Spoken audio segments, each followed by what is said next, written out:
6 Minute English from bbclearningenglish.com. Hello, this is 6 Minute English from BBC Learning English. I'm Phil. And I'm Pippa. In this episode, we're discussing etiquette, the rules about what makes polite behaviour, and in particular, the do's and don'ts about what you should and shouldn't do when eating. So, Phil, what's the worst thing someone can do while eating, in your opinion? For me, it's being very noisy when you do it. I can't stand it. Okay. I don't have too many rules about eating, but I was always told growing up that you shouldn't have your elbows on the table, and I never really understood why, but I always remember that one. So, we'll be hearing more about mealtime manners from some college students and an expert on British etiquette. And as usual, we'll be learning some useful new words and phrases, all of which you can find on our website, bbclearningenglish.com. But first, I have a question for you, Pippa. Ideas about polite behaviour change a lot from country to country. So, when BBC programme The Food Chain asked listeners from around the world about eating manners in their country, what do you think was the most common complaint? Was it A, people eating with their hands, B, people eating noisily, or C, people burping at the table? I don't think it's people eating with their hands, because lots of people around the world do that as kind of their normal way of eating. But maybe it's B, people eating noisily, I think. Like you mentioned, Phil, that's quite annoying. Well, we'll find out the answer later in the programme. The Food Chain also interviewed students at London's City of Westminster College about family dinner times. Samuel is 19 and from Sierra Leone, and Aya is 18 and British, but her family are from Iraq. Let's listen as they chat with BBC World Service's The Food Chain. Yeah, I would say first impressions really do matter because it's really important how you portray yourself, how you present yourself to the person.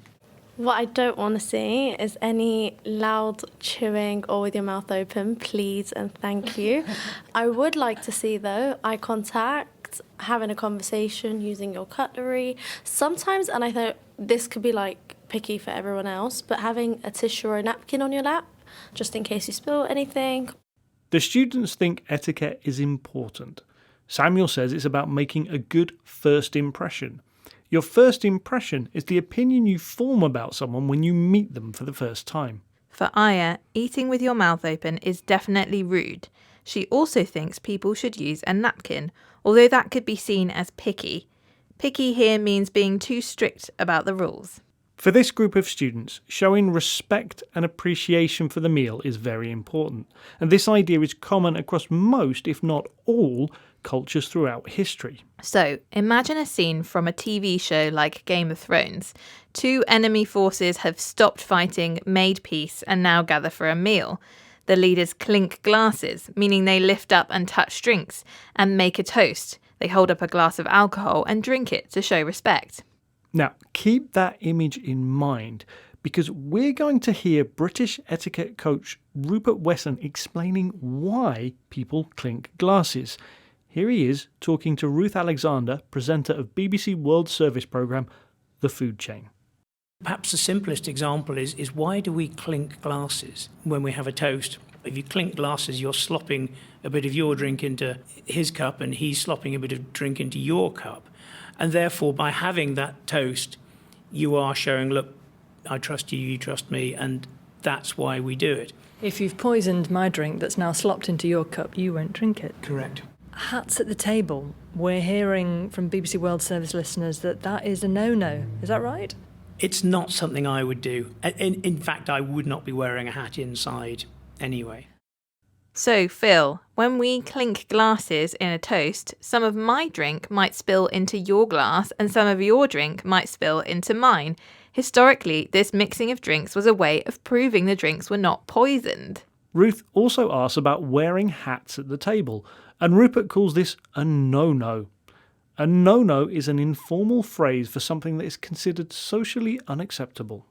Etiquette varies a lot over time and culture, but the essential point is always to show appreciation by doing some things and avoiding others. And speaking of things to avoid, what was the answer to your question, Phil? Okay, well, I asked you what listeners of the food chain thought was the biggest etiquette problem when people are eating.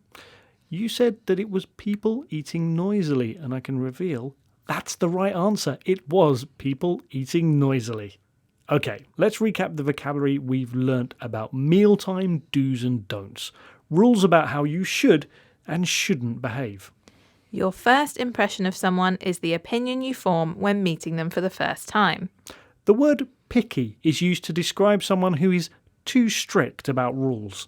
If you clink glasses, you touch 2 drinking glasses together as a gesture of friendship, probably because you're making a toast, a show of respect that involves drinking from a glass of alcohol. And finally, a no-no is an informal word for something considered socially unacceptable.